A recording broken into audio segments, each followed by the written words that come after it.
Will trying to control your car less make you get faster lap times? I believe the answer is yes. So in this video, I'm going to show you the counterintuitive way to control your car when sim racing so you're able to understand exactly what your car wants, spin out less whilst being more consistent lap to lap. And you're going to like it because it's actually less work and it's way easier to do. I became a top 2% iRacing driver and professional coach because I used this style of driving. So in this video, I'm going to give you my really simple system that I've been using for years that's going to instantly level up the amount of car control you have. So the car does what you want it to do, and it even corrects itself on its own if you're about to spin. Okay, so to start, we need to look at the common misconception about driving, and that's that one person is going to tell you that getting fast lap times is all about memorizing the exact braking, acceleration, and turning points like a robot, and then one is going to say memorization doesn't really matter and that you should just focus on feeling what the car is doing and driving to the limit of its grip. And the truth is, we're all completely wrong, but also right at the same time, because there's not one set in stone approach that'll turn you into Max Verstappen.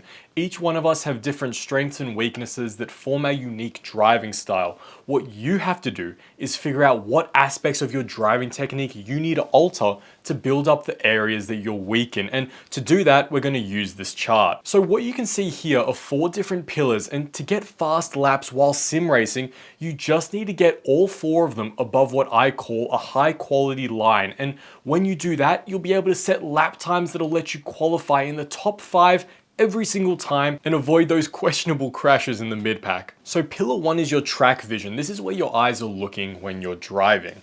Pillar 2 is your pedal control. This is how well you can modulate your gas and brake. 3 is your grip sensing ability, which is being able to feel when the car is on the limit and about to spin. And pillar 4 is your track knowledge, so knowing which corners give you the biggest bang for your buck. So this is John. He represents your average sim racer, and he's figured out where he should be looking and has a general idea about pedal control, but he's never really worked out how to sense if the car was on the limit. So his grip sensing pillar isn't that great, and he also doesn't understand that prioritizing certain corners will let him easily gain a lot of lap time, so he just stands no chance against guys who have all 4 of these pillars.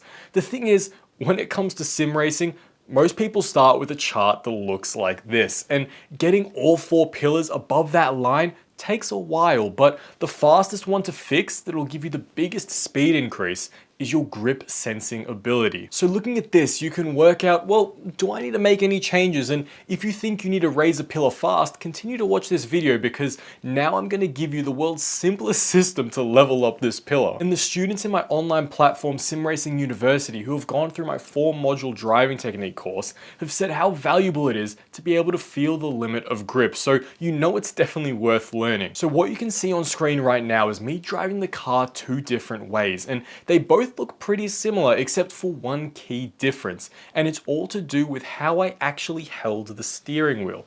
When I'm using technique A, it makes the car spin out during the high speed bend, while when I'm using technique B, I'm able to cruise through it without any issues despite all my other inputs being identical, and this is because of the physics of how cars work. If you turn the steering wheel while cornering and release it, the steering will automatically be drawn back to the center, assuming you aren't oversteering. When the car is oversteering, if you were to release the wheel, it would automatically turn past the center in the opposite direction, which is known as countersteering. When I first upgraded from my Logitech G25 to a direct drive wheel, I was so scared of all the extra power it had, so every time I drove, I would tense my whole body and grip the wheel super tight so that I knew I was in control. But what I couldn't understand for the longest time was why I was getting slower lap times with clearly better gear.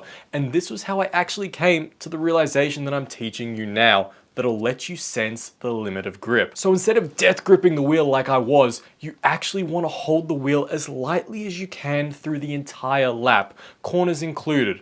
I like to think of it like holding uncooked eggs. Hold them hard enough so they don't fall out of your hands, but not so hard that they crack. And what that's doing is letting you feel 100% of the feedback that the car is telling you, because you aren't dampening it or overriding it by gripping the wheel with all of your force. So if we look back to technique A and B, we spin out using technique A because I'm gripping the wheel so hard that it isn't letting the car naturally countersteer and balance itself. But with technique B, the wheel is actually moving around quite a lot from the force feedback alone, but these micro movements are actually stabilizing the car and letting me ride on the limit of grip. But how do we actually feel when we're at this limit of grip? Now that you've implemented the world's simplest technique ever of just holding the steering wheel lightly, you'll be able to pick up on much more nuance that your wheel is providing you, and that starts with the level of resistance.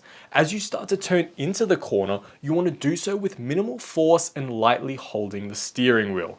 As you get deeper into the corner, the resistance of the force feedback from your wheel will also increase, so you can fight the resistance more and really feel where the limit of grip is. You can tell that you exceeded the limit of grip because the resistance on the wheel will suddenly drop. So to correct that, just unwind the steering wheel slightly to regain traction. And this is what I like to call reaching for grip. When you're in the corner, feel what happens to the resistance of the wheel as you gradually apply more steering force. This approach gives you live feedback of how much you should be turning the wheel as you turn into the corner, and this effect gets amplified even more when you trail brake. But now that you know how to sense the edge of grip, watch this video to learn how to prioritize corners so you can get up to speed fast on new tracks.